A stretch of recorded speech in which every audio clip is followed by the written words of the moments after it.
Jadi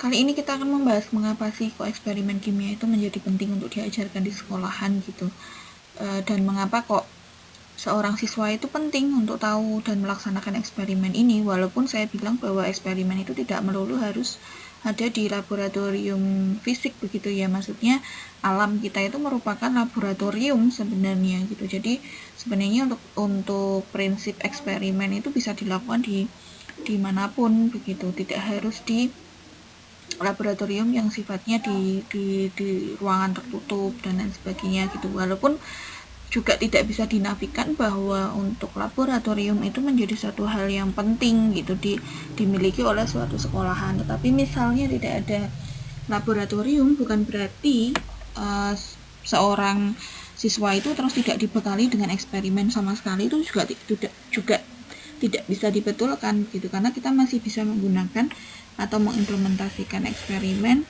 di luar dari laboratorium yang kita kenal di sekolahan gitu misalnya, atau di kampus kita itu kan ada juga laboratorium. Itu tetap seorang guru itu dituntut untuk kreatif, bagaimana caranya supaya tetap bisa praktikum tetapi misalnya tidak mempunyai laboratorium gitu. Nah, ini mengapa menjadi penting? Dikarenakan bahwa menurut Johnston, saya mengambil dan merujuk dari Johnston gitu tahun 1991 yang mengatakan bahwa seorang kimiawan itu dalam membangun realitas itu dia menggabungkan atau menghubungkan level makroskopis, level submikroskopis, dan bahasa simbolik lah gitu. Jadi untuk memperoleh gambaran utuh dan seseorang itu pengen berpikir bagaimana seperti seorang kimiawan berpikir, ya harus mampu menghubungkan antara ketiga level tersebut, yaitu level makroskopis, submikroskopis, dan bahasa simbolik untuk bisa memahami kimia secara utuh. Merujuk dari perkataan dari Donnelly, O'Reilly, sama McCart tahun 2013, eksperimen atau praktikum itu dilakukan untuk mengembangkan pengetahuan dan juga keterampilan, serta sekaligus juga untuk memberikan pemahaman konseptual gitu. Jadi hal ini sepadan dengan yang dikatakan oleh Johnston bahwa praktikum atau eksperimen itu memang satu hal yang tidak bisa untuk ditinggalkan, karena selain untuk mengajarkan tentang keterampilan penggunaan alat, tentunya juga di sana ada satu kegiatan kognitif, yaitu menghubungkan pemahaman konseptual dan juga menghubungkan dengan pengamatan level makroskopisnya begitu. Sehingga kalau selama ini mindset siswa itu ketika praktikum kok terus seperti apa itu masak gitu ya, jadi hanya nyampur dari resepnya, yaitu dari petunjuk praktikum, itu tentu sebenarnya bukan substansinya, bukan ke sana. Jadi diharapkan justru dari kegiatan praktikum itu mahasiswa itu dilatih atau siswa itu dilatih untuk mengembangkan keterampilan berpikirnya begitu. Tidak sekedar hanya mengikuti prosedur, tetapi harus bisa menjelaskan nih, kenapa ya kok reagen ini ditambah dengan reagen ini, bisakah kemudian reagen ini ketika misalnya saya nggak nemu reagen ini, saya ganti dengan reagen yang lain begitu.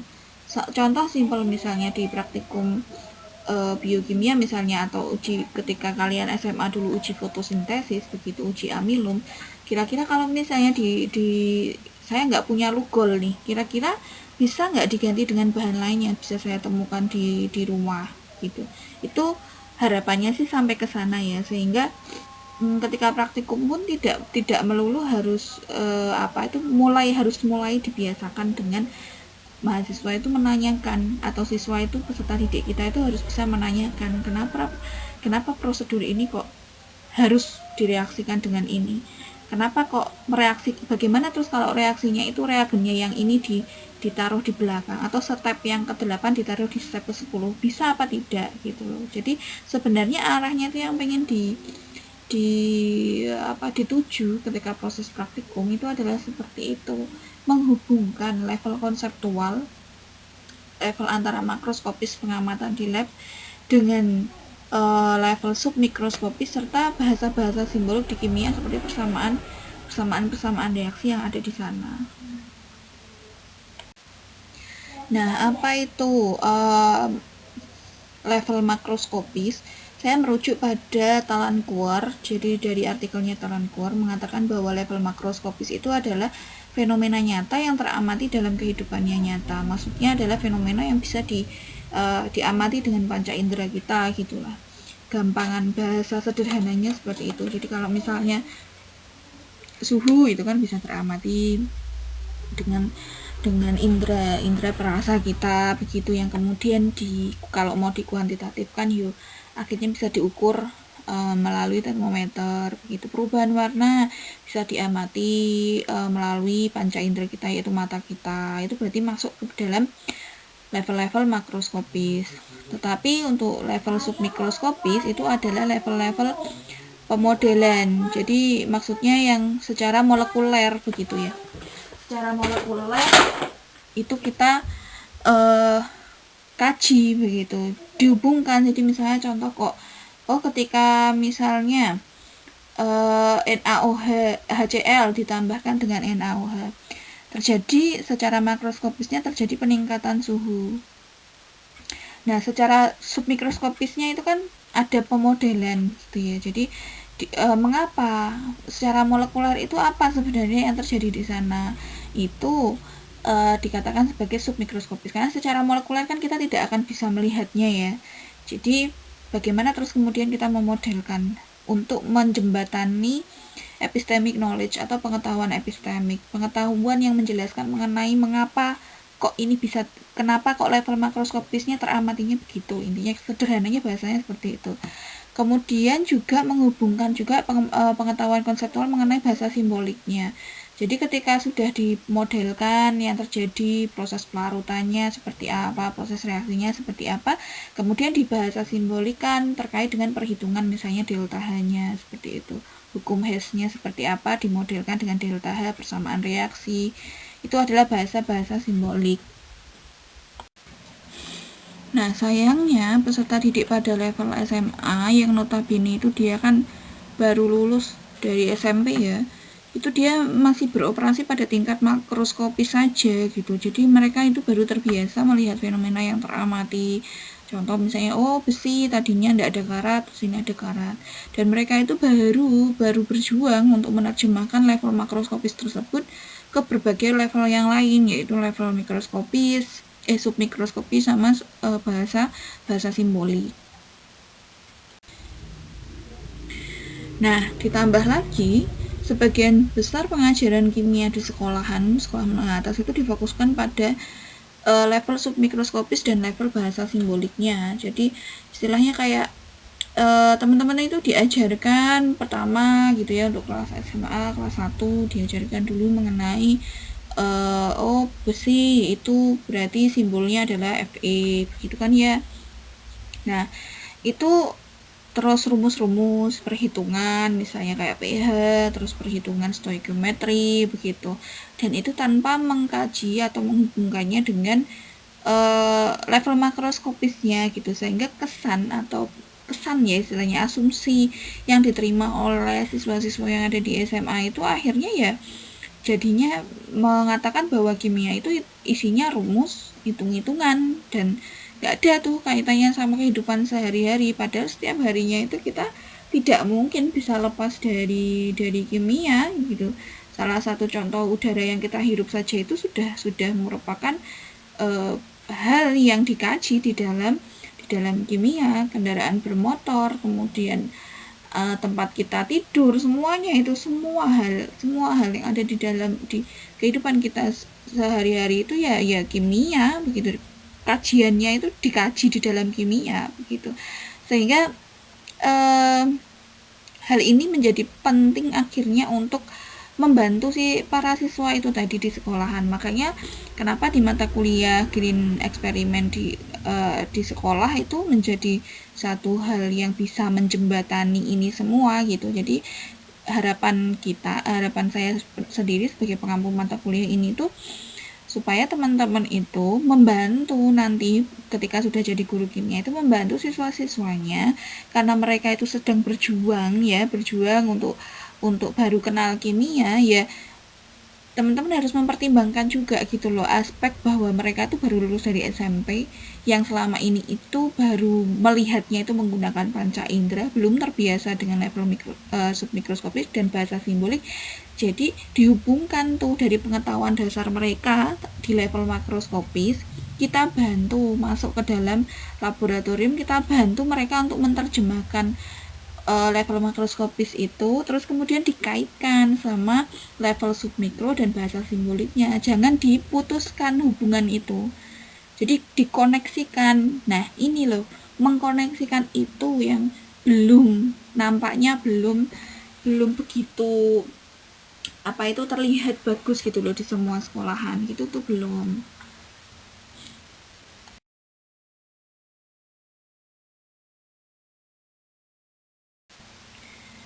Nah, dampak panjangnya itu pendekatan pengajaran yang seperti itu jika terus dilakukan, itu akan menyebabkan kebingungan atau informasi yang terlalu berlebihan, dalam artian terlalu banyak rumus yang harus mereka hafal tanpa mereka tahu rumus itu tuh digunakan untuk apa gitu. Fungsinya hanya untuk menyelesaikan soal saja, akhirnya terbatas sampai pada itu aja begitu loh, tanpa saya keluaran dari sekolahan itu akhirnya bukan orang-orang yang bisa memecahkan masalah dan kreatif memecahkan masalah begitu, tetapi hanya bisa pintar menyelesaikan soal-soal matematis aja gitu. Nah itu konsekuensi yang diterima gitu. Artinya ilmu kimia kita tuh nanti yang kita ajarkan, sebagai saya bicara kepada calon-calon guru kimia ini ya, kepada teman-teman mahasiswaku yang calon-calon guru kimia, sehingga konsekuensinya menjadi ilmunya kurang bermanfaat, hanya selesai di atas kertas, tidak bisa membuahkan karya yang bisa memberikan manfaat untuk kesigapan di dalam mereka menghadapi permasalahan dan tantangan di kehidupan mereka sehari-hari gitu. Nah maksudnya gimana Bu? Ya contoh aja, sebenarnya kalau kita tuh ilmunya bermanfaat gitu ya, diajarkan tentang pengenceran gitu misalnya, tentang rumus pengenceran saja itu mereka sebenarnya sudah bisa tuh untuk jadi pengenceran. Terus kemudian tentang larutan lah istilahnya, itu mereka sudah bisa tuh memiliki usaha misalnya jual aki begitu ya, jual cairan pengencer aki begitu, itu sudah bisa digunakan untuk mereka hidup gitu, kalau memang itu dikaitkan tadi ketiga level itu terhubung dengan baik. Atau kemarin yang sudah saya share, ada mahasiswa yang berhasil membuat filter begitu dari limbah pisang begitu ya, filter di masker begitu.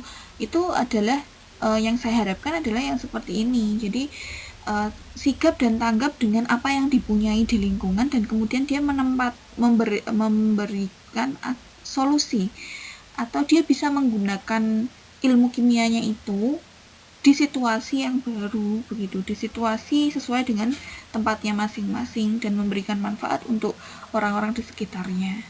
Itu sih sebenarnya harapan dari mata kuliah kita, sehingga nanti endingnya di pertemuan-pertemuan selanjutnya, nanti di akhir pertemuan kita itu endingnya adalah PJBL, Project Based Learning. Jadi saya harapkan nanti teman-teman bisa untuk membuat gitu ya, membuat satu praktikum lah gitu ya, satu rancangan praktikum yang memang itu bermanfaat gitu loh. Contoh kayak tadi limbah gitu ya, pemanfaatan limbah pisang sebagai adsorben begitu ya, yang digunakan di dalam masker. Itu pertama mengatasi jelas limbahnya, yang kedua juga setelah selain mengatasi limbah juga bermanfaat di maskernya itu sendiri gitu, dan tanggap gitu ya terhadap situasi yang terkini. Nah inilah alasan kenapa kok eksperimen kimia di sekolah itu menjadi hal yang penting untuk kita pelajari. Jadi kenapa sih kok di sekolah ini penting dikasih eksperimen begitu? Ya ini untuk menghubungkan ketiga level representasi di dalam kimia, yaitu level makroskopik, submikroskopik, dan bahasa simbolik ini gitu. Harapannya sih supaya siswa memiliki pemahaman yang utuh terhadap kimia, selayaknya seperti bagaimana cara seorang kimiawan itu berpikir. Nah ini di sini, lalu kenapa sih kok eksperimen kimianya kok harus green eksperimen gitu ya? Kenapa harus basisnya itu green eksperimen di sekolahan gitu? Itu ya kondisi dunia kita itu sudah berubah. Di pertemuan kemarin itu Bu Anta juga sudah menjelaskan sedikit banyak begitu ya. Jadi adanya penipisan lapisan ozon, adanya global warming itu sebenarnya dampak dari aktivitas manusia yang terlalu berlebihan begitu dalam mengeksploitasi alam. Salah satunya seorang kimiawan itu juga harus ikut bertanggung jawab nih terhadap reaksi-reaksi yang sudah dihasilkan, terhadap limbah-limbah yang sudah dihasilkan gitu. Maka dari itu ternyata kalau kimiawan tok yang berjuang begitu untuk mengembalikan keseimbangan lingkungan itu menjadi kecil begitu kontribusinya. Ini adalah masalah kita bersama yang harus kita bareng-bareng memikirkannya. Oleh karena itu hal ini menjadi penting untuk membekali siswa-siswa kita, tidak cuma calon gurunya, tetapi calon gurunya ini diharapkan juga ketika calon gurunya sudah memiliki konsep berpikir yang tidak hanya kimia tok yang dipikirkan, tetapi juga bagaimana menggunakan ilmu kimia itu juga selain untuk kebaikan manusia juga memikirkan juga aspek yang lain, yaitu lingkungan di sekitar ya, tidak cuma hewan dan tumbuhan tapi secara keseluruhan bagaimana kondisi bumi kita, kondisi perairan, kondisi lain-lain begitu. Jadi hal itu sih sebenarnya yang kenapa kok harus green eksperimen gitu, supaya bumi kita itu yang sekarang masih bisa kita nikmatin oksigennya dengan masih sehat gitu ya, kita tidak perlu menggunakan apa itu namanya alat filter penyerap gitu.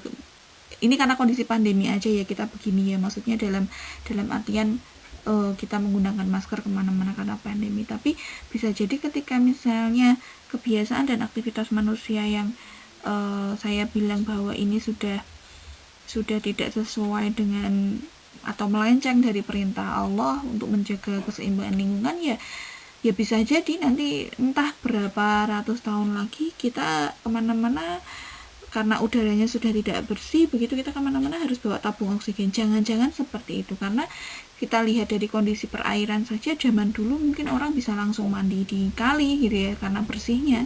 Nah sekarang nggak bisa kan, kalian mandi di kali, minum di kali, itu kan nggak bisa karena sudah kotor dan tercemar. Pada slide ini dan slide berikutnya itu ditampilkan beberapa dampak ya dari adanya reaksi kimia yang kemudian berdampak ke lingkungan sekitar. Ini contohnya ada sungai yang sudah betul-betul terpolusi akibat bahan-bahan kimia dan juga akhirnya sampai dipasang palang bahwa ini flammable atau mudah terbakar gitu.